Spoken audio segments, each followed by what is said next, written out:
आप सबको जय मसीह की। और हम इन दिनों में बहुत ही अनेक ऐसे विषयों को सुन रहे हैं जो हमारे कानों में बार बार ये आवाज़ दे रही कि ऐसे नहीं होना चाहिए। क्योंकि हम इन दिनों में बहुत सारी शिक्षाओं को इतना गुरुत्व देने लगे हैं जो कि हमारे लिए आवश्यक नहीं है। और इस प्रकार का एक शिक्षा है अन्य भाषा। इस प्रकार का एक शिक्षा है अन्य भाषा। और इसके बारे में बहुत सारे लोग सिर्फ वीडियो बना रहे हैं कि अन्य भाषा क्या है, बोले कि नहीं बोले, कैसे बोले। और बहुत सारे लोग तो ऐसे भी शिक्षा दे रहे हैं कि अन्य भाषा बोलना जरूरी है, अन्य भाषा में प्रार्थना कैसे करें। और ये सारे वीडियोस अधिकतर लोगों को मैंने जब देखा तो मैं समझ पाया कि वही लोग बना रहे हैं जो लोग अन्य भाषा नहीं बोलते।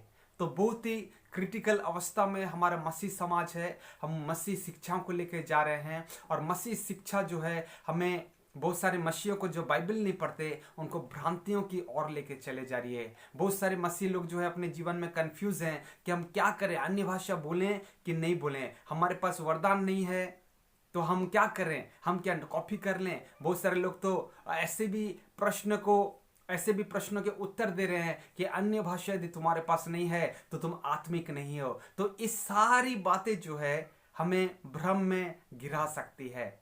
तो आज का जो विषय मैं लेकर आया हूं, आज का विषय है वरदानों से भी बढ़कर एक ऐसा विषय जो हमारे पास होना चाहिए। वरदानों से भी बढ़कर एक ऐसा विषय जो हमारे पास होना चाहिए। और ये विषय है, आइए बाइबल से देखते हैं ये विषय कौन सा है। पहला कुरिन्थियों उसका 12 अध्याय उसका 30 और 31 पद मैं आपके लिए पढ़ना चाहूंगा। यहां पर इस प्रकार लिखा हुआ है, क्या सबको चंगा करने का वरदान मिला है? क्या सबको चंगा करने का वरदान मिला है? क्या सब नाना प्रकार की भाषा बोलते हैं? देखिए, हर कोई नाना प्रकार की भाषा नहीं बोलता, अन्य भाषा नहीं बोलता। लेकिन आज के समय में हर किसी को यही लग रहा है कि मुझे अन्य भाषा बोलना चाहिए। ऐसे चर्चेस भी है जहां पर पास्टर ये घोषणा कर रहे हैं कि सब कोई अन्य भाषा में बोले, जबकि यहां पर क्या लिखा हुआ है कि क्या सब नाना प्रकार की भाषा में बोलते हैं। फिर 31 पद इस प्रकार बोलता है, क्या सब अनुवाद करते हैं? देखिए, कोई भी बहुत सारे लोग अनुवाद भी नहीं करते, उसके बारे में लिखा हुआ है, क्या सब अन्य भाषा का अनुवाद भी करते हैं? तुम बड़े से बड़े वरदानों की धुन में रहो। पौलुस प्रेरित कहता है कलीसिया को, कुरिन्थ की कलीसिया को, कि तुम बड़े से बड़े वरदानों की धुन में रहो। यानी कि तुम वरदान तुमको मिले, तुम वरदान को इस्तेमाल कर सको, तुम्हारा कलीसिया उन्नति की ओर चला जाए। इस प्रकार बड़े से बड़े वरदानों की धुन में रहो। परंतु मैं तुम्हें और भी सबसे उत्तम मार्ग बताता हूं। आज का टॉपिक है, परंतु मैं तुम्हें और भी सबसे उत्तम मार्ग बताता हूं। यहां पर प्रेरित पौलुस जो है 9 वरदानों के बारे में शुरू करता है कि वो 9 वरदान क्या है। विश्वास का वरदान, चंगाई का वरदान, अन्य भाषा का वरदान, अन्य भाषा को इंटरप्रिटेशन करने का वरदान, उसके बाद प्रोफेसी का वरदान, उसके बाद आत्मा को परख का वरदान। सारे वरदानों के बारे में वो स्पेसिफिक बातें करता है कुरिन्थ के कलीसिया से। उसके बाद सारे वरदानों के बारे में किस प्रकार यूटिलाइजेशन करना है, किस प्रकार कौन सा वरदान मिला है, किस प्रकार करना चाहिए, किस प्रकार नहीं करना चाहिए, हर एक विषय को भूलने के बाद वो 31 पद में कहता है कि मैं तुम्हें और भी उत्तम मार्ग बताता हूं। और 13 अध्याय जब हम पढ़ते हैं तो यह उत्तम मार्ग हमको पता चलता है कि सबसे उत्तम विषय जो है वह है प्रेम। सबसे उत्तम विषय जो बाइबल में दिया गया है वरदानों से भी बढ़कर वह है प्रेम। क्या हमारे जीवन में प्रेम काम कर रहा है? क्या परमेश्वर का अगापे प्रेम हमारे अंदर में कार्य कर रहा है? हम देख पाते हैं कि हमारे अंदर में अगापे प्रेम काम नहीं कर पा रहा है। यदि परमेश्वर का प्रेम हमारे अंदर में कार्य करता तो हम किसी को भी शैतान नहीं कहते। हम कोई भी ऐसे भाई और बहन जो अन्य भाषा में बातें नहीं कर रहे हैं, हम उनको कभी भी आत्मिक नहीं ऐसा नहीं कहते। हम कभी भी उन बेफजूल की वीडियो को नहीं बनाते क्योंकि हमारे अंदर प्रेम नहीं है।